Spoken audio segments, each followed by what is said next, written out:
It is with a sad heart that I must report to you the passing of my friend, International Master Emory Tate. Dennis to his family and E.T. to his legions of fans, Tate cut a swath through the Grandmaster ranks, which marked him as a dangerous and deadly foe. International Master Tate was many things.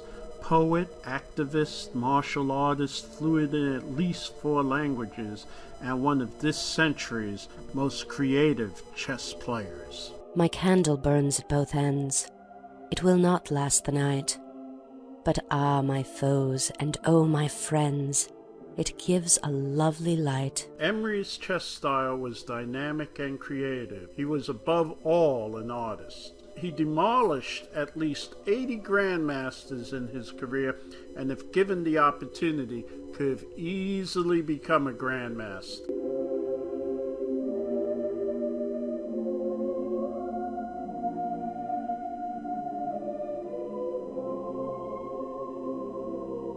He had a great sense of wonder and creativity which most of us practical players get beaten out of us at a very early stage. A favorite story of mine is one day when he was staying at my house, he wandered outside and encountered an amateur player who had no idea who he was. In his own way with bravado, he engaged that player.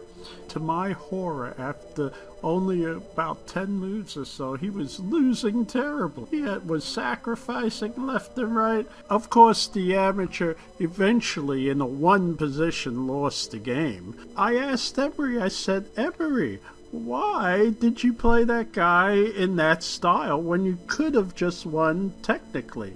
He looked at me and said, "Well, where would the fun in that be?" and then walked on. And you know, he was right. Emory was always faithful to himself. He was a great attacking player and struggled in every game to come up with that great, genuine idea.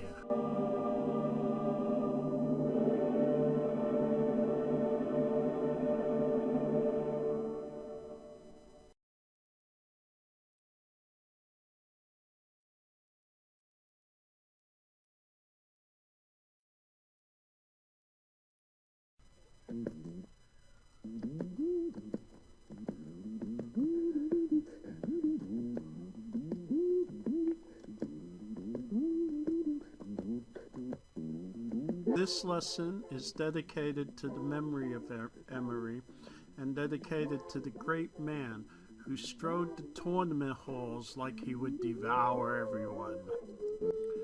The game I have decided to go over is Sergei Kundrin, strong grandmaster, versus Emory Tate.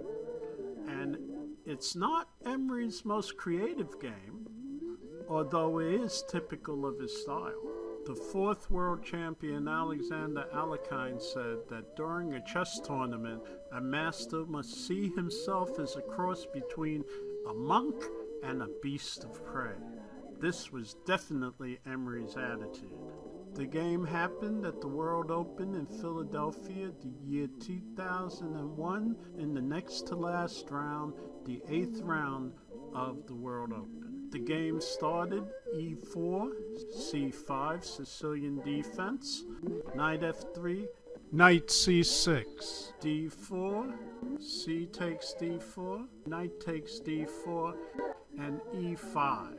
This starts the Pelican, or it could turn into a Lowenthal. Kundrin played the standard knight on d4 to b5, threatening to go into knight d6. By the way, that would be called, if Emory allowed it, the Lowenthal defense. But Emory plays d6. And now the opening turns into a Kalashnikov. The only chess opening that I know of that's named after a gun. It's the most deadly gun that has ever been produced in the world. And so it's sort of fitting that a fighter like Emory Tate would choose such an opening.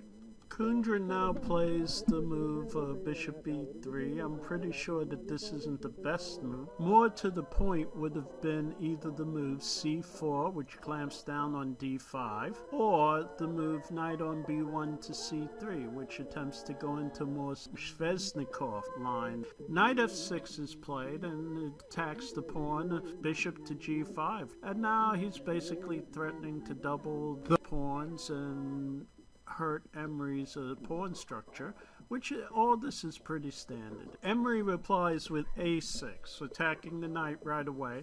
So Kundra replies bishop to f6, and of course the queen's attacked now. Emory plays the queen's attacked now. Emory plays g takes f6, because if he doesn't play that, if he plays queen takes f6, the knight goes to c7, check, forking a rook, or rook. Against the grandmaster, much too much. Kundra now retreats his knight back to c3. So Emory Tate plays bishop to e6, bringing out his bishop. Kundra plays knight on b1 to d2. Interesting move. It threatens to go c4, or maybe if the bishop moves to f1, trying to control the d1 square. It also supports the bishop if he decides to play it to c4, trying to further weaken the white squares in the center and trying to weaken the square d5. He also had other moves. He could have played knight to a3, and after b5, knight goes to d5. f5 makes it a very normal Vesnikov opening. Emory plays rook to g8, trying to limit the scope of the bishop. Kundra plays knight on b2 to c4, and Emory immediately replies rook to c8, which now threatens knight to d4. Kundra now moves the knight for a fourth time, planting it securely on d5. Whereupon Emory rips the knight right off. Poor knight has traveled all this way only to get exchanged off. Kundra now takes with the pawn. Taking it with the queen will allow knight to d4, a very dangerous move. So pawn takes knight looks pretty much forced, and Emory replies by playing knight to e7. Now Kundra has a little breathing space, and what does he do?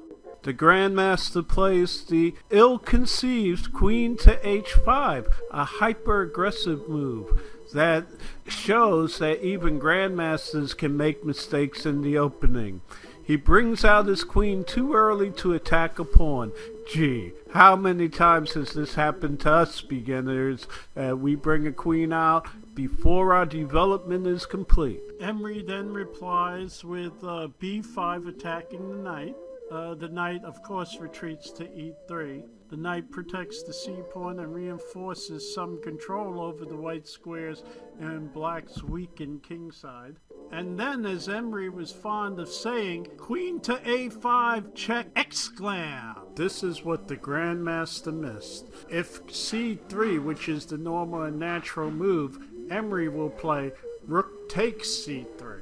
So Grandmaster Kundra plays king to d1. Nevertheless, he had to play the move c3. After c3, rook takes c3. Bishop takes b5 check was the Grandmaster's only chance. a6 takes b5. b2 takes c3. Queen takes c3 check.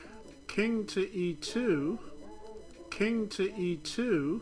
After black plays knight takes d5, followed by queen to c4 check, there's still plenty of suffering for white, but this is probably better than the suffering he's about to go through. So after Kundra gives up his castling rights by king to d1, Emory replies queen to b4, probing the weaknesses. Kundra seeks salvation in chaos and plays the move queen takes h7. Black grabs his own pawn and attacks the rook, while queen takes b2. The rook is brought to safety, and now ET plays rook to g6. Exclam! This move is of unbelievable power.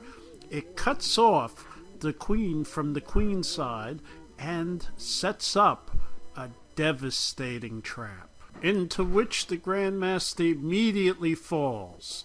See if you can see. Pause the tape. See if you can see the devastating move that Emory plays on Grandmaster Kundran. Pawn to e4. Double exclam. A move that immediately wins the game. e4, a move of devastating power. If bishop takes the pawn at e4, then rook h6 wins the queen. Nor does moving the bishop help. If bishop to e2, then queen to d4 check. King to e1, rook to h6, rook to d1, queen to c3 check wins the queen. So Emory has won a piece, and now it's a matter of Kundran trying to wiggle to try to find something to get out of this terrible position. The Grandmaster plays the move knight to f5. Emory takes his bishop, and after knight d6 check, king to d7, knight takes rook on c8, Emory seals Kundran's fate by playing the move bishop to h6. Hoping for a miracle, Kundran plays f4.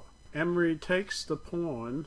Kundran gives a spite check with queen h3, and when Emory plays the move king d8, Kundran feels he's had enough and resigns. How many of us will ever get to play a game such as that, with so much power, clarity, and force, in order to force a Grandmaster to capitulate in such a short amount of time? This is just one of Emory's many beautiful games.